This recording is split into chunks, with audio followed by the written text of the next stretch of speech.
कौन है? कौन यूं तेजी से हंस रहा है? अरे ये तो गुड़िया है।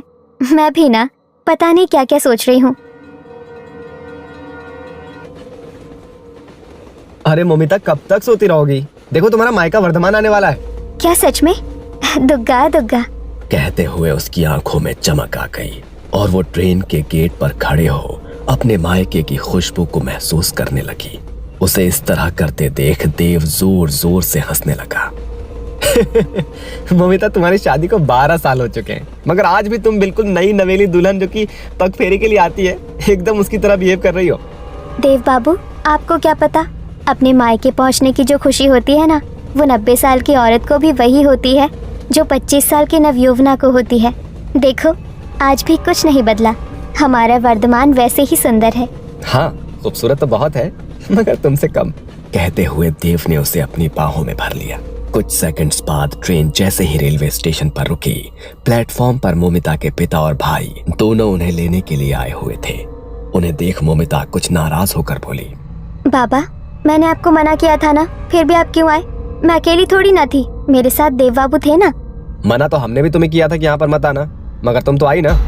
भाई की बात सुन मोमिता गुस्से में कुछ बोलने ही वाली थी कि देव ने उसका हाथ पकड़ लिया और उसके कंधे पर हाथ रखकर उसे खामोश रहने का इशारा किया।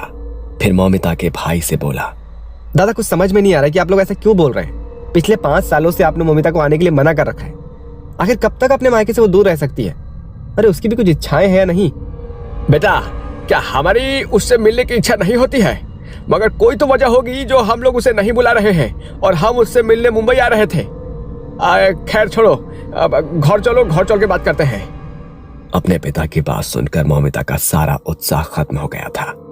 उसका तो मन हो रहा था कि अगली ट्रेन लेकर सीधे मुंबई वापस निकल जाए, मगर माँ और जन्मभूमि का मोह कुछ ऐसा होता है कि इंसान चाह कर भी उससे बाहर नहीं आ सकता। वो अपनी माँ से मिलने अपने घर पहुंच गई। उसकी माँ भी दरवाजे पर ही उसका इंतजार कर रही थी। दुग्गा दुग्गा, बड़े दिनों के बाद हमार मोमिता हमारे घर की लक्ष्मी घर आई है। बहू, जरा जल का कलश लाओ, हम उसकी नजर उतार दे। नजर उतार कर वो मोमिता को घर के भीतर ले आई, मगर घर में किसी की भी आंखों में खुशी नहीं थी, बल्कि सबकी आंखों में भय था। सब लोग आंखों ही आंखों में एक दूसरे से कुछ कह रहे थे जो मोमिता और देव को समझ में नहीं आ रहा था। भाभी की आंखें तो घर में और न जाने किसे ढूंढ रही थी। बेटा, नहा धोकर फ्रेश हो जा, तब तक तुम लोगों का ब्रेकफास्ट लगा देते हैं। माँ के कहने पर मोमिता नहाने के लिए बाथरूम में गई तो वहां उसे आईने में वही डॉल नजर आ रही थी जो उसने ट्रेन में सपने में देखी थी। उस डॉल की आंखों से आंसू बह रहे थे। अचानक से वो डॉल गायब हो गई और कांच पर लिखा हुआ था, बुआ आ गई तुम। ये देखकर वो घबरा गई और नहाना भूल गई। तभी उसकी माँ ने बाथरूम का दरवाजा बजाया। क्या हुआ? इतनी देर से अंदर क्या कर रही है? मुझे तुझसे बहुत सारी बातें करनी है। फिर आज शाम की तेरी ट्रेन भी है ना? शाम की ही ट्रेन? मगर क्यों? बस वो ना पूछ, तू नहा करा। कहकर वो अपनी जगह से उठकर जाने लगी तो मोमिता ने तुरंत बाथरूम से बाहर आकर उन्हें रोक लिया। कुछ तो है जो आप सब हमसे छुपा रहे हो, बताइए ना क्या है?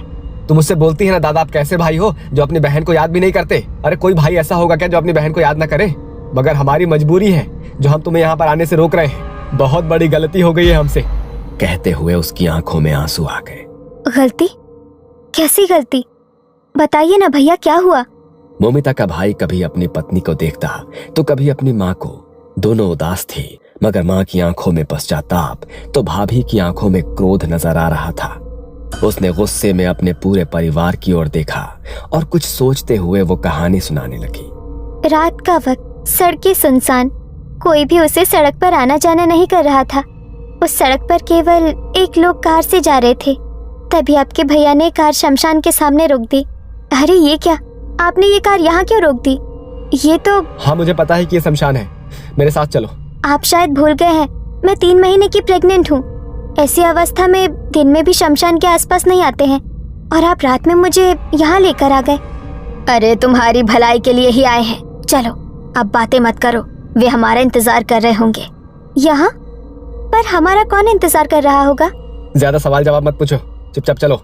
कहते हुए वो लोग शमशान के अंदर पहुंच गए। वहां पर एक चिता जल रही थी। उसके पास एक अघोरी बैठा हुआ था। तो ये है वो जिसके पेट में लड़की है? हाँ, बड़ी मुश्किल से पता किया है। आजकल तो डॉक्टर कुछ भी नहीं बताते हैं। आप इस लड़की का कोई बंदोबस्त कर दीजिएगा ताकि अगले जन्म में लड़का होकर वापस आए। ये क्या कर रहे हैं आप लोग? क्या फर्क पड़ता है लड़का है या लड़की?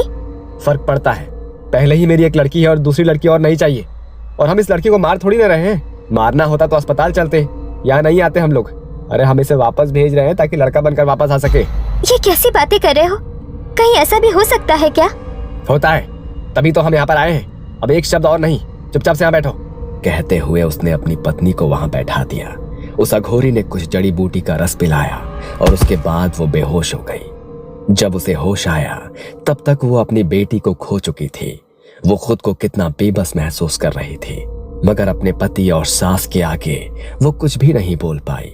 मगर वो लोग जिसे आम घटना मान रहे थे, वो उनकी जिंदगी का सबसे खतरनाक मोड़ था। कुछ दिनों के बाद उनकी जिंदगी में वो अजन्मी बच्ची लौट आई थी, जो कभी अपनी माँ को आईने में नजर आती तो कभी घर की छत पर। उसकी आंखों में आंसू की जगह खून बहते थे। एक रात सुनसान सड़क पर वो तेजी से चीखता हुआ भाग रहा था। ऐसा लग रहा था कोई उसके कानों में जोर से चिल्ला रहा हो। वो अपने कान ढककर जमीन पर बैठ गया। उसे आसपास का कोई होश नहीं था। अंधेरे में एक मोटरसाइकिल वाला उसे कुचलकर चला गया। इस कारण वो कई दिनों तक अस्पताल में एडमिट रहा। दूसरी तरफ घर में भी उसकी माँ को घर में छोटे बच्चों के रोने की आवाज आ रही थी। बड़ी भयानक और डरावनी आवाज थी वो। कौन रो रहा है? सामने आओ। मगर आवाज और तीखी होती गई। माँ देर रात तक उस आवाज के सोर्स को ढूंढ रही थी। पूरे घर की लाइट कभी आती तो कभी अंधेरा हो जाता। माँ पागल होकर दीवारों पर सर मार रही थी।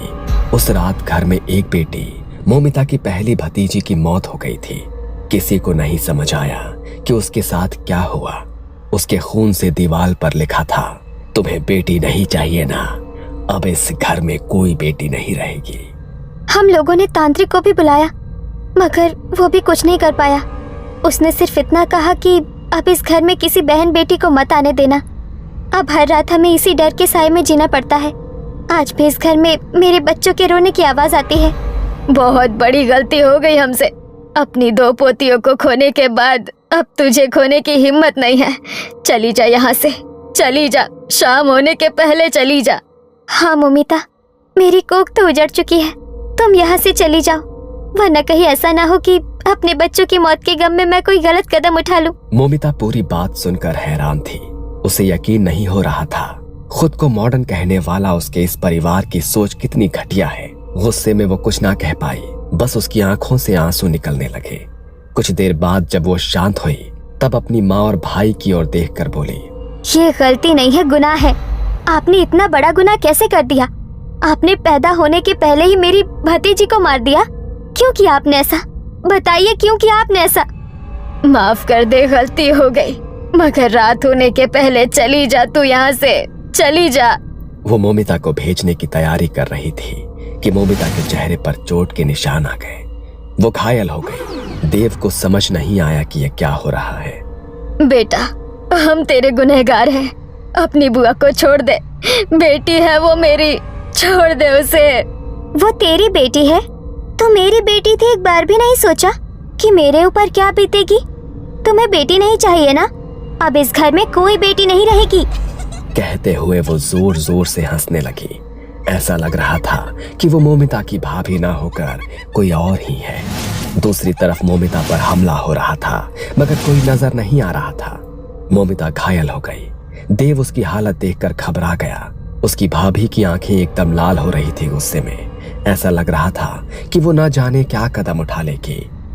गलती मेरी है। यदि मैं माँ का साथ नहीं देता तो आज कुछ भी नहीं होता। मैं अपना गुनाह कबूल करता हूँ और खुद को पुलिस के हवाले कर दूंगा। नहीं, पुलिस के हवाले नहीं, मैं खुद को खत्म कर दूंगा।